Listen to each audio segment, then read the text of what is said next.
Last year, when completing an internship, one of the most important aspects of my role was building a strong network of relationships within my team. My team was composed of a number of people from diverse backgrounds and levels of seniority in Sydney and overseas.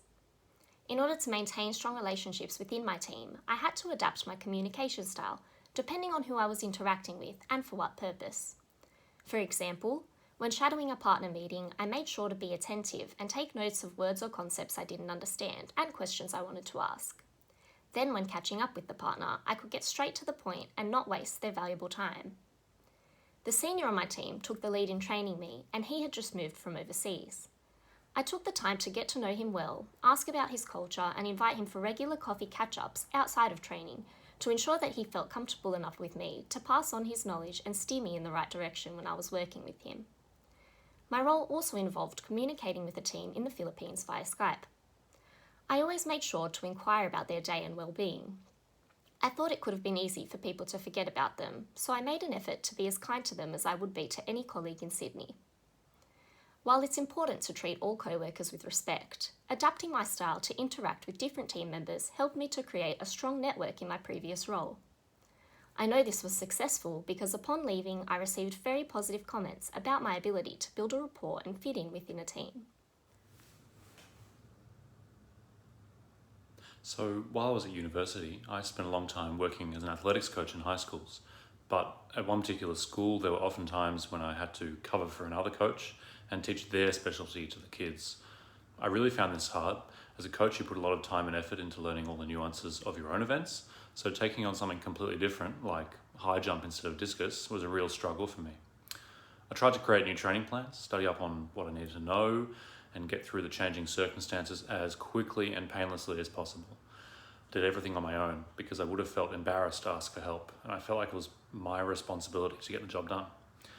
The result was simply that my training sessions were not that great. The kids didn't get as much out of them as I wanted them to. I just didn't have the time to get the job done to the same standard that I expect from myself. I learned the lesson the hard way. Next time I'll know that I need to set more time aside for figuring new things out because I need that extra time. I'll also go ask for help because I'm now aware that when I feel emotionally bound to take responsibility of things in front of me, it really impedes my progress, and I shouldn't feel embarrassed to ask for help.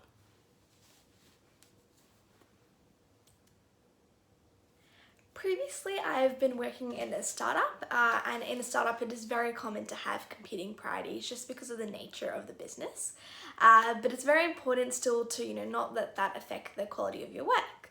So a particular example of a situation I've been when I've dealt with this is when I received the request from the sales team to provide some information for a client in the form of a report. Now, this was needed by the end of the day, just because you do need to handle client inquiries pretty promptly, and I did know it would take up quite a bit of my time. So first thing I did was talk to the sales team and just ask a few questions about what was required exactly, just to ensure that I had all the information and there was no misunderstandings which would affect the quality of my work. And then after doing this, what I did was quickly assess my to-do list.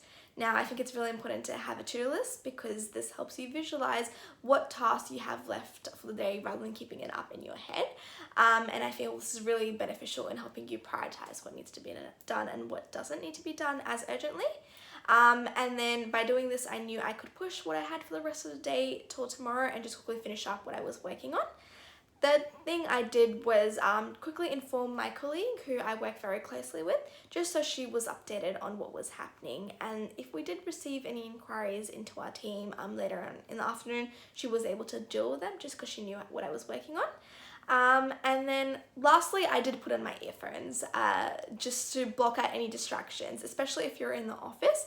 Putting on earphones does help you limit interactions to a certain degree, which allows you to buckle down and really focus on important tasks. And by doing so, I was able to produce work that was of a high quality, and I know it assisted the sales team in making a really good impression on our client because we were well informed. I had the pleasure of being part of a not-for-profit organization that worked purely with charities and social enterprises. In here, I was tasked with leading a team of 6 student consultants to help analyze and digitize a youth advocacy group's operations. Now, yes, I did want to achieve the best possible outcome for this youth advocacy group, because ultimately we're helping them create social impact at a scale by optimizing their operations. But to me, the focus on ensuring that these 6 student consultants also had the best experience, whether it's through the great culture, growth, and development, was something of equal importance to me. As such, I made sure to keep my first couple of team meetings very non-work related, introducing the team to one another and also having catch-ups with each of them. Here, it was so much easier to break the ice, inspire a sense of camaraderie, and foster the excitement towards this project, and finally understand each member on a more personal level with regards to their strengths and weaknesses. This made it much more effective in delegating the appropriate tasks, roles, and assignments that maximize the ability of each member. And I also sought to empower my team members in their professional skills by letting them lead the client engagements themselves.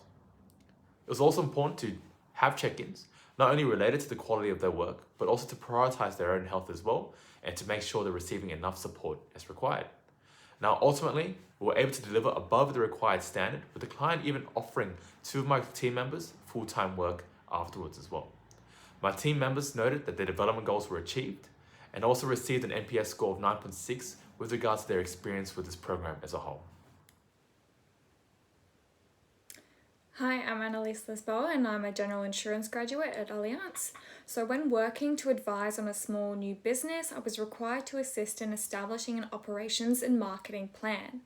This new business is in a niche area, and so to truly understand the needs of my client and of their customers, an in-depth analysis of the customers, trends, and industry standards was needed.